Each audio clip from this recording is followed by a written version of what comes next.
Hey everybody, Crypto Mentor 99. How you doing? I've got my special agent, my special DigiByte agent, Devon C with me this morning. Yep. Devon, good to see you, man. Yeah, it's crazy that you drove all the way from KC to here, but how's it going, dude? Good. I've got some gifts I want to give you from the beginning. Let's get the light in. Oh yeah, okay, we look much better. Crazy light. We've got some DigiByte. Oh, for those of you that don't know, Devon is on the DigiByte awareness team. Yeah, I do a lot of work with the core team, Rudy and even Jared too. He does a ton of work. Yeah, He's being humble. So I've got some DigiByte socks from Cryptos. Yeah, These are nice. I've got a lot of pair. I was gonna say, I know Cryptos. I think they donated some of their profits back to like the DigiByte awareness team. All the stuff that we get, and we really don't have much like in our wallet as far as the DigiByte awareness team goes. That goes straight back into marketing, and it's in a multi-sig wallet. I have the key to it, and then I think a couple other people on the team do. So it's like if one of us goes missing, it's always get the funds back. And then I've got a pin from Cryptos, DigiByte. Yeah. Okay, put that on your visor. And then I know I gave you one before, a Crypto Mentor 99 poker chip. Put that under your pillow. Boom. A shout out to the Currency Analytics in Sydney. I don't know who they are. You will know who they are. Right. And then this crypto road trip, I dedicated it to Litecoin. Did you know that? You're watching the videos, right? So I've got from John Moore out on the East Coast, I've got a Litecoin paper wallet with some Litecoin in it. There you go. With Litecoin in the wallet. Okay. With Litecoin in the wallet. Surprise. I didn't even know there was. Okay. Sweet. So let's just talk a little bit. So again, good to see you. We've been talking about 10 or 15 minutes. Let's pin on later. That's okay. Tell us about, we were talking about like the bank, like banks and sending DigiByte, well, you know. Let's talk about that. DigiByte, for one, is not partnered with any banks, and we're not really even motivated like to partner with any banks. That's more of like a Ripple or token pay kind of thing. But as far as DigiByte goes, like if banks wanted to use it, yeah, it's open source. They could if they wanted to. It would actually save them a lot of money. But why wouldn't the bank just create like their own proprietary coin, kind of like JP Morgan did? Like I would think that banks should just do their own thing, right? Make their own proprietary tech, because like it's hard for a bank to trust an open source thing that other people are messing with, you know. But as far as the amount of money it could save, exactly. Say that. So, it was unbelievable. As a bank teller, I was a bank teller, right? So big shot. But as a bank teller, processing checks, and you could have a stack of checks this tall, you know, that's worth 100 grand, even 150 grand, you know, whatever it is.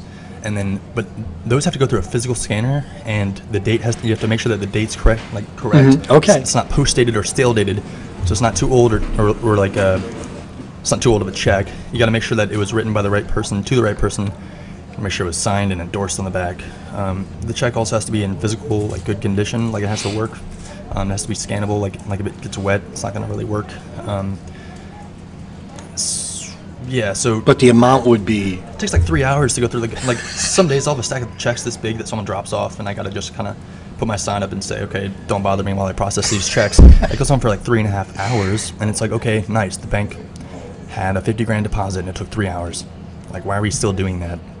Right, and then you were saying how I think it's fine if we're going to optionally continue to do that, but I don't know why banks aren't accepting crypto. I feel like they should. Well, actually, I feel like I know why they don't. It's because if they did, then there wouldn't be a point for the bank in the first place. Yeah. And tell about crypto, some of the fees. Yeah, like a wire transfer is like $30, or like if you go under. And the bank is a fractional reserve system anyway, so I don't know why they do this. But if you go under the amount of money that you're supposed to have, like without a credit line, you get an overdraft fee, so it's like $35. If you want to print out some checks, you want a booklet of checks, it's like $25. All these fees add up. With DigiByte, you're never gonna have a fee that's larger than. Right now the mining fee is 0.000181 DigiByte was the last time I checked. So that breaks down into, if you multiply that by the current price of DigiByte at around a cent, it's like 5 O's and a 1. So not much. At most, you're really going to be spending, like a thousandth of a cent on a transaction. and you can do that 24/7. We're incredibly scalable. We can handle like the amount of transactions of the top 50 combined, like the amount of volume that's going through there is. I might be wrong on that, but I remember seeing a stat on that one time. Okay. So what's going on with DigiByte that you can say, or again, I'm not looking for. No, as far as what we're publicly doing, as far as what's been released so far, hopefully the video is still going. But I've been working a lot on dgbwiki.com. It's an open source. It's just dgbwiki.com. Anyone can make a username, and contribute to the site, do whatever they want. But it is monitored daily. I do make sure that it's all like accurate and stuff. And you did this, right? Not all of this. This whole table, I contributed a fair amount to it. But as far as our recent accomplishments, I mean, Paycent was one of them. Right. That's right. That's right. You can use it in over 200 countries, or like over 30 million merchants, pretty much wherever Visa is used. There's Change Angel and Dean and I know Dean and Jin founded that. That's crazy. Team. So they're starting to give back to other communities, not just DigiByte's community, but like Podcoin for one, or I think Litecoin and some other ones. But yeah, so that one's pretty big. There's co-vesting. They're another pretty big one. Let me pull this link up. I don't want to get this wrong. Crypto Ninjas. So it's this Europe-based licensed digital currency exchange. So yeah, there's a lot of regulated things being added as far as the crypto goes. So like DigiByte is definitely in line with regulators. We're not a private coin, not yet. At least we haven't put any privacy layers into it. Yeah, that's definitely an option that we're thinking about. As we see that Litecoin has recently, like they're starting to implement privacy and stuff. The thing is, we don't want to become like a Monero, something that's only private, because then regulators, they're not going to like it. Interesting. You can do a lot more nefarious activity using those types of cryptos, whereas Bitcoin or Litecoin or DigiByte or Ethereum, they're all public. So you can track money from wallet to wallet to wallet, and if the IRS comes out with some AI to help tax people with that, then I think they'd be all for it. Sure. But as far as private coins go, I think an optional layer of privacy is always like privacy is a very valuable thing. To work that into the crypto space, while being regulator friendly, is going to be a little complicated, I think. But I'm sure there's a way. So do you think, and this is something that we did not talk about during the pre-interview, but I've often wondered about this. I guess when I first came into the crypto space, I don't know, 2015, early 2016, whatever it was, I always kind of thought that regulations would be over here, like banking regulations would be over here, and way on the other side would be banks. Okay. And again, I'm not really anti-bank, but I'm anti-middleman, right? I am very anti-bank. So, I mean, what do you think? Do you think that the regulations, crypto regulations, I'll be more specific, crypto regulations, and again, I know that this is just an educated guess, but would crypto regulations, do you ever see them being like tied in with like somehow like the banking industry? Well, I mean, they're all financial regulations. I honestly, again, not a professional opinion, just I'm no pro in regulations. I couldn't give an answer for that one. I mean, I can't, like when someone's wallet gets stolen, they're out X amount of dollars, and then people say, well, we don't want it regulated. But then there's no comeback, or there's no sheriff over your shoulder, bad illustration. There's no sheriff over your shoulder to helping you get your money back. Yeah, I mean, that is part of crypto.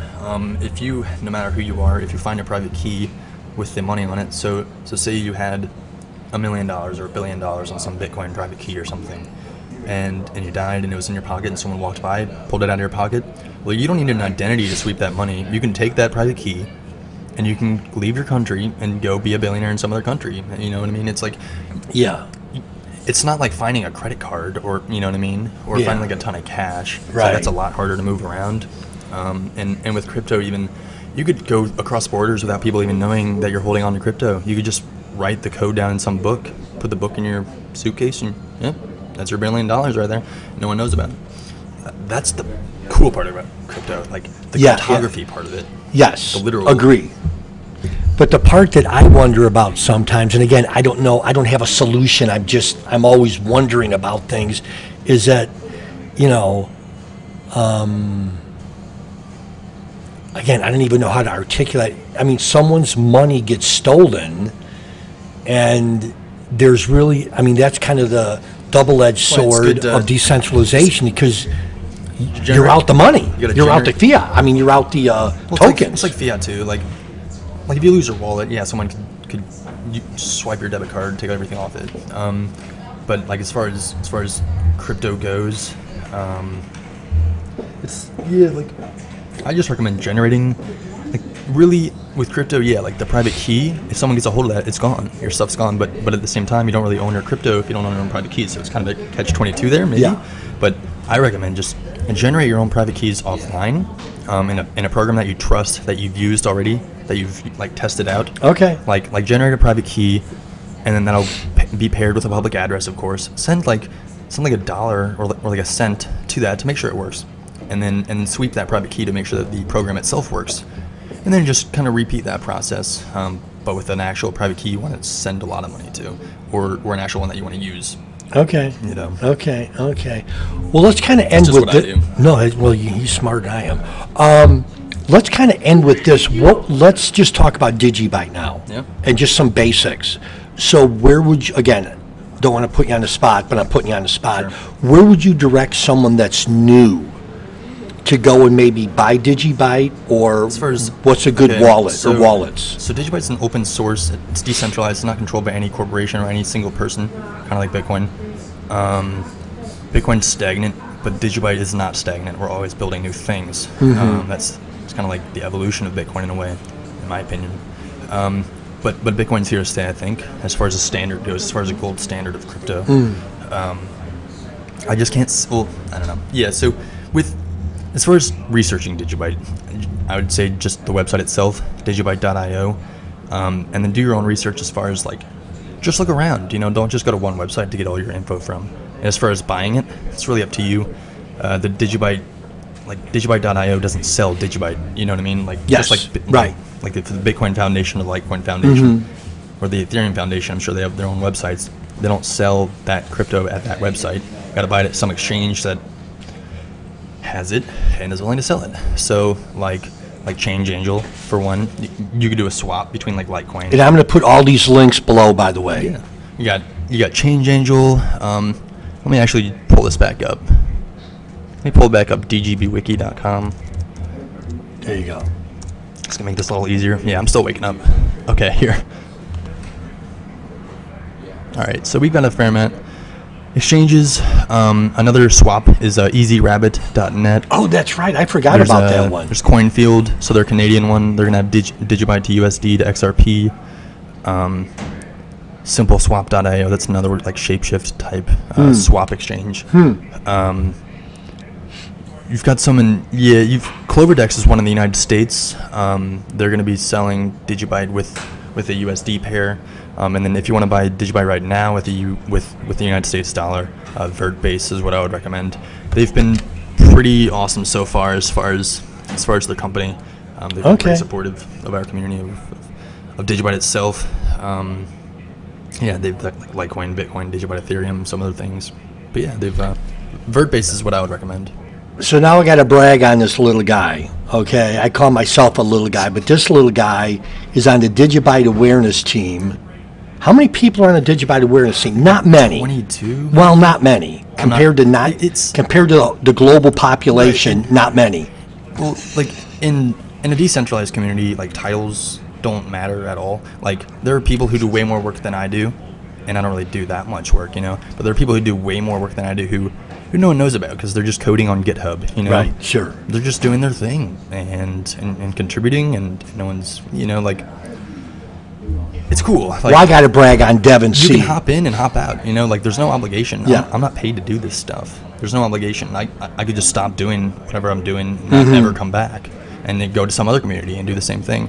But like, that's kind of the beauty of crypto. So hang on. So my do point whatever you is, this is the name and a face of an unsung DigiByte hero, just doing his stuff like I'm doing the crypto road trips, just doing my stuff.